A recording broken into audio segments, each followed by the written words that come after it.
আসসালামু আলাইকুম, welcome back to my channel. আজকে আমরা ইশক মুর্শিদের এপিসোড 8 এর গল্প শুনব। এপিসোড 8 এর শুরুতে আমরা দেখতে পাই শিবরার মা খুব অসুস্থ ছিল এবং তাকে দেখতে ডক্টর এসেছিল। তার অসুস্থ হওয়ার কারণ ছিল সুকেনার বিয়ের বিষয়, কারণ জোয়েবের এখনও কোনো চাকরি হচ্ছিল না। আর সুকেনার বাবা চায় না যে জোয়েব সুপারিশের মাধ্যমে চাকরি পাক। আর গত এপিসোডে জোয়েবের মা অর্থাৎ সুকেনার ফুপু এসে সুকেনার মাকে সরাসরি এখান থেকে আমাকে একটু একা থাকতে দাও, আমাকে মরতে দাও এখানে একা। তখন শিবরা বলে, মরতে দিব? আরে মৃত্যু কি এত সহজেই আসে? আর সুকেনা তো এইসব কথা শুনে প্রচুর বিরক্ত হয় এবং বলে, আরে তোমার এসব ডায়লগগুলো একটুও ভালো লাগছে না। তাহলে তোমার এত শিক্ষিত হয়ে লাভ কি? সুকেনাকে এত রাগী অবস্থায় দেখে শিবরা বলে, আচ্ছা আমার মা, একটু থামো, আসো কিছু খেয়ে নেই। সুকেনা তো কোনো কিছুই খেতে চাচ্ছিল না, বরং বলে, তুমি এখন আমার জন্য এত মায়া কেন দেখাচ্ছ? তখন শিবরা বলে, আমার বোন, তোমার জন্য কি আমি মায়াও দেখাবো না? তাহলে কার জন্য আমি মায়া দেখাবো? এসব ফাজাল বাক্স, তুমি এখানে কি করছো? কেন এসেছো তুমি এখানে? তখন ফাজাল বাক্স তাকে বলে, আরে ভাই, তুমি ফোন কেন উঠাচ্ছ না? মানবতা বড় খুশির খবর দিতে এসেছি। এ কথা শুনে জোয়েবের মা বলে, আচ্ছা তবে খুশির খবরটা কি শোনাও তো। তখন স্বামীর বলে, আপনাদের যে জামালি সাহেব আছেন না, সে হচ্ছে আমার আত্মীয়র অনেক দুঃসম্পর্কের আত্মীয় লাগে। তো তাকে যখন আমি জিজ্ঞেস করেছি যে আমার একটা ফ্রেন্ড আছে জোয়েব, সে চাকরি খুঁজছে, প্লিজ তাকে একটা চাকরি দিয়ে দিন, সে অনেক সমস্যায় আছে। তো সেই কথা শুনে সে জোয়েবকে একটা চাকরি দিয়ে দেয়। এই কথা শুনে জোয়েবের মা প্রচুর অবাক হয়ে যায় এবং বলে, তোমার কথায় সে চাকরি দিয়ে দিল কেন? যে সে অফিসার, একজন সামান্য ক্লার্ক, যোগ্যতা কি তোমার? তখন ফাজাল বাক্স বলে, আপনি আমার চেহারার উপর যেন না, আমি অনেক কাজের। কিন্তু জোয়েবের মা তো মনে করছিল যে শিবরার বাবাই হয়তো এসব করেছে।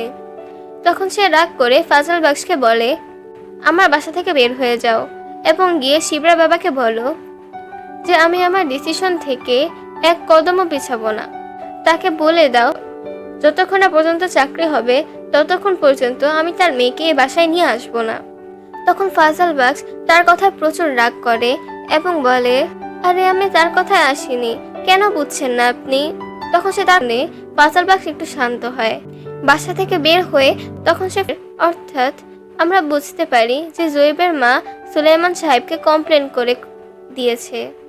মিস্টার সুলাইমান স্বামীরকে বলে, তুমি এখন কোথায় আছো? তখন ফাজাল বাক্স বলে, আমি এখন রাস্তায় আছি। তখন সে স্বামীরকে দ্রুত অফিসে আসতে বলে। তারপর আর কি স্বামীর অফিসে পৌঁছে যায়। সে অনেক ভয়ে ভয়ে সুলাইমান সাহেবের কাছে যায়।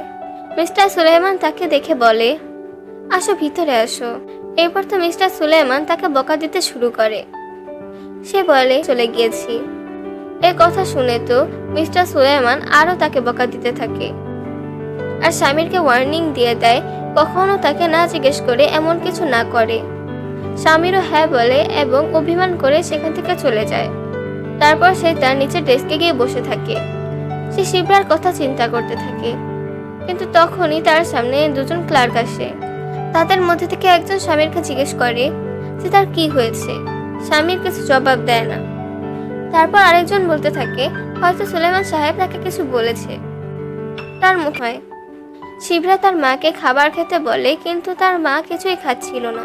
তখন শিবরা তার মাকে বিভিন্নভাবে বলে সান্ত্বনা দেয় যে সবকিছু ঠিক হয়ে যাবে, বাবা সবকিছু ঠিক করে দিবেন।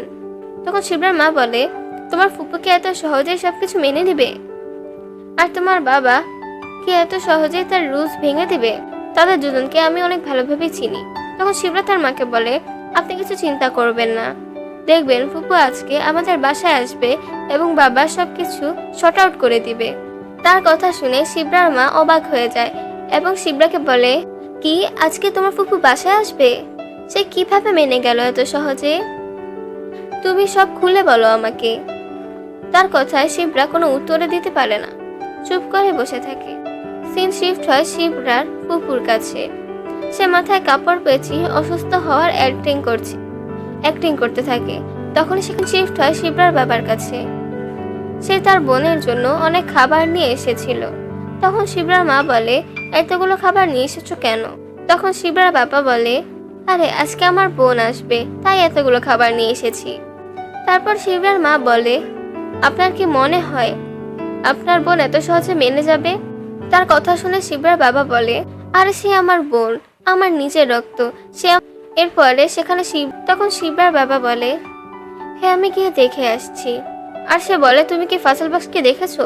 সে কি বাসায় শুনে শিবরার মা বলে, কি ও রাগ করেছে? আপনি কি করেছেন ওর সাথে যে ও রাগ করেছে? কিন্তু শিবরার বাবা কোনো উত্তর না দিয়ে সেখান থেকে চলে যায়। আর শিবরার মা তার পিছন পিছন যেতে থাকে। শিবরা পরে স্বামীরকে ফোন দেয় জানার জন্য যে সে কোথায় আছে। স্বামীর কলটা রিসিভ করলে শিবরা তাকে বলে, ফাজল বক্স তুমি কোথায় আছো? ফাজল বক্স বলে, হ্যাঁ আমি আমার রুমেই আছি। এরপর শিবরা বলে, তোমার ভয়েসের কি হয়েছে? তখন ফাজল বক্স বলে, আমি জানি তুমি সব কিছুই জানো, তোমার বাবা তোমার কাছে কিছুই লুকায়নি। তখন শিবরা বলে, ওয়াও, তুমি আমার বাবাকে অনেক ভালোভাবে চিনো তাই না? তখন স্বামীর বলে, হ্যাঁ তোমার বাবাকে আমি অনেক ভালোভাবেই চিনি। এসব কাজকে জয়েব তাকে ডিভোর্স দিয়ে দিবে, তোমরা ডাকো তাকে। তখন সবাই তাকে শান্ত করতে থাকে এবং বলে, কিন্তু সে কারো কথাই শুনছিল না। জয়েবও তাকে থামতে বলছিল, কিন্তু সে বলে যে সে তার ডিসিশনে যেন নাক না গলায়। তখন সুকেনা নিজে সেখানে আসে এবং বলে, আপনি আর স্বামীর এসব কিছু দাঁড়িয়ে দাঁড়িয়ে দেখছিল। এরপরে সিনে দাউদ আলী খানকে দেখানো হয়। সে স্বামীরকে ফোন করছিল, কারণ সে স্বামীরকে অনেক মিস করছিল। তখন দাউদ আলী খানের ওয়াইফ বলে, আপনি যদি তাকে এতই মিস করছেন তাহলে কেন লন্ডন চলে যাচ্ছেন না? তার ওয়াইফ আরও বলে, আমি শুনেছি মেহেরিনও যাবে তার বার্থডে সেলিব্রেট করতে। তখন দাউদ আলী খান বলে, ও তাই নাকি?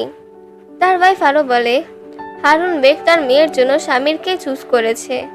এই কথা শুনে দাউদ আলী খান অনেক খুশি হয়। এরপরে সিনে আমরা স্বামীরকে দেখতে পাই, সে তার ফ্রেন্ড ফারাদের সাথে কথা বলছিল। তখন সেখানে শিবরা আসলে সে ফোনটা কেটে দেয়। স্বামীর মনে মনে চিন্তা করছিল সে এবং শিবরা ছাদে বসে চাঁদ দেখছি। আল্লাহ হাফেজ।